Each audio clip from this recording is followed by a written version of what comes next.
অশিক্ষক পদে চাকরি প্রার্থীদের বিক্ষোভ স্কুল সার্ভিস কমিশনের উত্তরবঙ্গ বিভাগের দপ্তরে। অভিযোগ 2021 সালে তাদের ভেরিফিকেশন হয়েছিল। মোট 156 জনের ভেরিফিকেশন হয়, তার মধ্যে 26 জন ওবিসি। বাকিদের নিয়োগ হয়ে গেলেও ওবিসিদের নিয়োগ করা হচ্ছে না। চাকরি প্রার্থীদের প্রশ্ন, যেখানে আদালত বলছে এই সার্টিফিকেট চলবে, সেক্ষেত্রে দক্ষিণ বিভাগ এবং পশ্চিম বিভাগে নিয়োগ হলেও উত্তরবঙ্গ বিভাগে এই নিয়ম আটকে রয়েছে। প্রাথমিক শিক্ষা সংসদের উত্তরবঙ্গ বিভাগের সভাপতি সাধন কুমার সাহা এ বিষয়ে বলেন, আদালতের রায়তেই স্থগিত আছে এটি।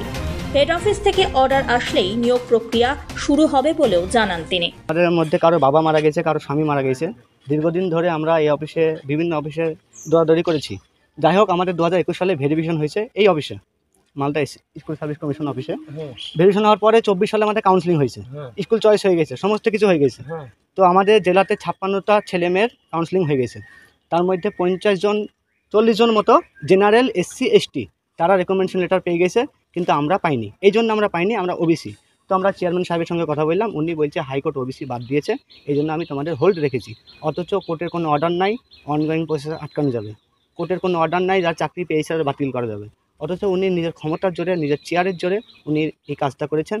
উনি আমাদের কোনো লিখিত স্টেটমেন্ট দিতে পারছেন না, আর কোনো কিছু আমাদের দিতে পারছেন না। কোর্টের নির্দেশ তো এটা ওয়েবসাইটে দেওয়া রয়েছে, আপনারা সবাই সবটা দেখতে পাচ্ছেন। এখানে তো নতুন করে কিছু বলার নেই।